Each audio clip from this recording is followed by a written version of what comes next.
हाय दोस्तों, welcome to my new blog और new video जिसमें आपको मैं बात जैसे आपने थंबनेल और टाइटल देख के समझ ही गए होंगे कि मैं इस वीडियो में क्या बात करने वाला हूं और क्या बोलने वाला हूं जो आज के डेट में आपको 2025 में अपना ही लेना चाहिए और अपने दिमाग में बैठा ही लेना चाहिए कि ये जो चीज़ मैं बताने जा रहा हूँ ये आपके लिए कितना ज़रूरी है। ये कितना ज़रूरी है अपने जीवन में इसको एज अ रेगुलर लाइफ को इम्प्लीमेंट करना, क्योंकि जैसे मैं लोगों को नोटिस कर रहा हूँ अपने फ्रेंड सर्कल में, अपने आसपास के लोगों में, अपनी सोसाइटी में, कम्युनिटी में, और कहीं पे भी आप चले जाओ, किसी भी पार्ट ऑफ इंडिया या किसी भी देश में चले जाओ, कोई ना कोई इससे परेशान ही है और लोग इसको एज अ परेशानी लेते भी नहीं हैं। मुझे ये समझ में नहीं आता है कि लोग इसको एज अ परेशानी क्यों नहीं ले रहे हैं। ये एक्चुअली परेशान करने वाली बात है कि लोग अपने आप को जो नहीं है वो दिखाने की कोशिश क्यों कर रहे हैं। मतलब मुझे ऐसा फील होता है कि लोग फॉर एग्जांपल कोई चीज़ इतना सा काम करते हैं, 10 रुपये का फॉर एग्जांपल अगर आप बता लो, या 100 रुपये का काम करते हैं, तो उनको 300 रुपये दिखाने में क्या मज़ा मिल रहा है और वो क्यों नहीं एक्सेप्ट कर सकते हैं कि हम लोग जो हैं वही हैं और हमको आगे की चीज़ें भी बहुत सारी कुछ चीज़ें देखनी होती हैं। हमको हमेशा ये मान के चलना चाहिए कि आज जो सिचुएशन है वो कल नहीं रहेगा। आज हम यहाँ पे खड़े हैं तो शायद यहाँ पे भी खड़े हो सकते हैं या फ्यूचर में ऊपर भी जा सकते हैं, बट हमेशा as a human, as a earning candidate, as a person आपको हमेशा ये सोचना पड़ेगा कि आप किसको खुश करना चाहते हो। आप अपने आप को खुश करना चाहते हो, आप अपनी फैमिली को खुश करना चाहते हो, या आप अपने आसपास के लोगों को, सोसाइटी को, जिनसे आपका कोई बहुत ज़्यादा लेना देना नहीं है, उनको खुश करना चाहते हो। तो मुझे नहीं समझ में आता है। तो इसलिए मैं बात करता हूँ कि आज के डेट में अपने अंडर द बेल्ट रहना और पुअर दिखना और अपनी ज़रूरतों को कम रखना कितना ज़्यादा ज़रूरी है। क्योंकि मेरे पास ऐसे कुछ एग्जाम्पल आए थे जो इतने चौंकाने वाले थे और इतने ज़्यादा परेशान करने वाले थे कि मैं एकदम अंदर से हिल चुका था कि ये बंदा क्या था और क्या ही किसी को दिखा रहा था और कितनी ही इसकी ज़रूरतें थी और जो उनको ये सब करना पड़ गया। जैसे एक बात करूँगा एक बंदे की, तो उसने जॉब करना शुरू किया। मेरा और उसका जॉब एक जैसे ही शुरू हुआ था। हम दोनों एक दूसरे के साथ ही जॉब करते थे, एक साथ ही पैरेलली जॉब करना हम लोगों ने अपनी अपनी जर्नी शुरू की थी। उसकी सैलरी मेरी सैलरी लगभग सेम ही थी इन स्टार्ट, बट थोड़े दिनों में लगता है उसकी सैलरी थोड़ी ज़्यादा हो गई। बट जिस तरीके की सैलरी थी और जिस तरीके का वो लाइफस्टाइल मेंटेन कर रहा था, वो बहुत ज़मीन आसमान का फ़र्क था। मेरे पास बहुत सारे कैलकुलेशन थे, मुझे बहुत सारी चीज़ें को आगे सोच के चलना पड़ता था कि मुझे क्या करना है, क्या नहीं करना है। अगर आज सिचुएशन ऐसी है, आज मेरे पास जॉब है, आज मेरे पास स्टेबल जॉब है, आज मेरे पास स्टेबल सैलरी है, कल ये नहीं रही तो इसके लिए क्या करना चाहिए और क्या मेरे पास इसका फॉल बैक प्लान है। और मैं उस हिसाब से अपनी स्पेंडिंग करता था, उस हिसाब से अपने खर्चे करता था, और जो भी लाइफ में कैलकुलेशन करनी है, जो भी चीज़ें सामान मुझे ज़िंदगी में चाहिए, वो मैं उस हिसाब से कैलकुलेट करता था। पहले कोई सैलरी आई तो उसको सेविंग में डाल दिया, पहले जैसे ही सैलरी आई उसको सेविंग में डाल दो, जितना परसेंटेज आपका खर्चा है वो निकाल दो और बहुत सेम परसेंटेज हिस्सा आप अपने सैलरी में डाल दो, सेविंग में डाल दो। सेविंग मतलब ये नहीं है किसी बैंक अकाउंट में रख दो, उसके बारे में बाद में बात करेंगे कि आपके अपने अपने सेविंग अकाउंट का, सेविंग मनी का क्या क्या कर सकते हो। बट मैंने ऐसा नोटिस किया है, लोग जैसे ही पैसा कमाना शुरू करते हैं तो बड़ी बड़ी कार ले लेते हैं, बड़े बड़े घर ले लेते हैं। फॉर एग्जांपल उनकी 1 लाख रुपए की सैलरी है तो उनकी 50,000 या 60,000 की जो इनकम है मंथली, वो तो सीधा EMI भरने में चली जा रही है। उसके ऊपर से 10 या 20,000 रुपये की कार की EMI भरने में चली जा रही है। तो हाथ में बच क्या रहा है और फिर उसकी सेविंग कहाँ करेंगे वो लोग, और फिर फ्यूचर में क्या प्लान करेंगे।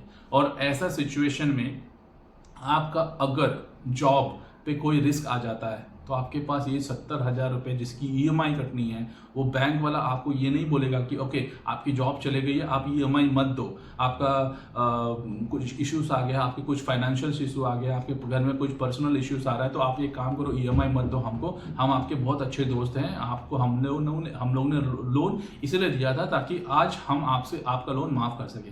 कहीं आपने ऐसा सुना है कि किसी बैंक वाले ने ऐसा किसी के साथ किया है? नहीं। तो जब कोई भी लोन लेने जाता है या कोई भी जब बड़ा बड़ा काम करता है तो ये सोचकर क्यों नहीं करता है कि मेरी ज़रूरतें कितनी है। जब मैं घर खरीदूंगा, फॉर एग्जांपल मेरी जो घर खरीदूंगा 1 लाख की सैलरी पे, उसका ज़्यादा से ज़्यादा EMI होना चाहिए 30,000, ज़्यादा से ज़्यादा, या 40,000 पकड़ लो कि होना चाहिए। बट मैं ये मेक श्योर करूँगा कि जब भी घर खरीदूँ बहुत बड़ा अमाउंट मैं उसमें एज अ प्रिंसिपल ऐड कर दूँ, ताकि मुझे लोन कम से कम लेना पड़े। और मुझे जब कार की ज़रूरत नहीं है, जैसे मैं आपको एक दोस्त का एग्जांपल ले रहा था, 2018 में उसने ऑलमोस्ट 25 लाख की कार खरीदी थी और उसकी EMI जानी शुरू हो गई थी ऑलमोस्ट 50,000 मंथली के आसपास, और साथ में घर का भी लोन जा रहा था। उसके बाद जा रहा था अपने रेगुलर खर्चे, और उसके बाद क्या आया आपको पता ही है, उसके बाद आया कोविड, और कोविड में बहुतों की जॉब चली गई और उसमें से वो एक था। एक बार कोविड में जॉब गई तो समझ लो कि घर का EMI पेंडिंग, कार का EMI पेंडिंग, सब कुछ पेंडिंग, लाइफ भी पेंडिंग, और कोई सोर्स ऑफ इनकम है नहीं, तो कहाँ से चलेगा। मेंटल प्रेशर जो आता है इसके बाद भाई, वो बोलना वो वही बता सकता है जो इस सिचुएशन से गुजर चुका है। और भी बहुत ज़िंदगी में त्रासदी आ सकती है। कोविड का टाइम था, कोई बीमार हो सकता था, कोई कुछ हो सकता था। तो जब आप लाइफ में इतने बड़े बड़े डिसीजंस ले रहे थे तो क्या सोच कर ले रहे थे, क्यों कार आपने इतनी महंगी ली, आपको क्या जरूरत था 25 लाख की कार लेने का, जब आपकी सैलरी सिर्फ 1 लाख रुपया पर मंथ है और आपकी ऑलरेडी एक होम लोन की EMI चल रही है। जस्ट टू शो सोसाइटी कि आई एम समथिंग, मैं एक सोसाइटी में एक अपने आप को बड़ा दिखाना चाहता हूँ लोन के ऊपर। आप इतने बड़े लोन के ऊपर बैठे हो, बट आप लोगों को बड़ा दिखाना चाहते हो कि आपका स्टेटस ये है, आपका स्टेटस इतना ज़्यादा है।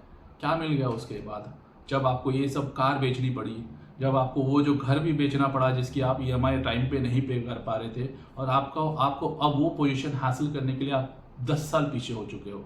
तो just to show the society कि I belong to a good salary person, I am very, my standard of living is very high, मैं बहुत ही अच्छा कमाता हूँ, मैं सबसे ऊपर हूँ। इससे आपको क्या हासिल हो गया, जैसे कि आपको मैंने स्टार्ट में बताया था कि वो और मैंने दोनों ने साथ में शुरू किया था। बट अभी जैसे तैसे मैं सर्वाइव कर रहा हूँ सब कुछ, क्योंकि मैंने कैलकुलेशन करके रखी थी अपनी चीज़ों की, अपनी लाइफ की। मुझे हमेशा अंडर द बेल्ट और अंडर द सर्कमस्टांसेस रहने की आदत है, मुझे कम मीनिंग में रहने की आदत है।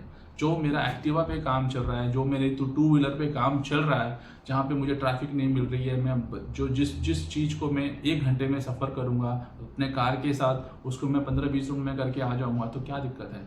मुझे सोसाइटी में नहीं दिखाना है कि मेरे पास इतनी बड़ी कार है।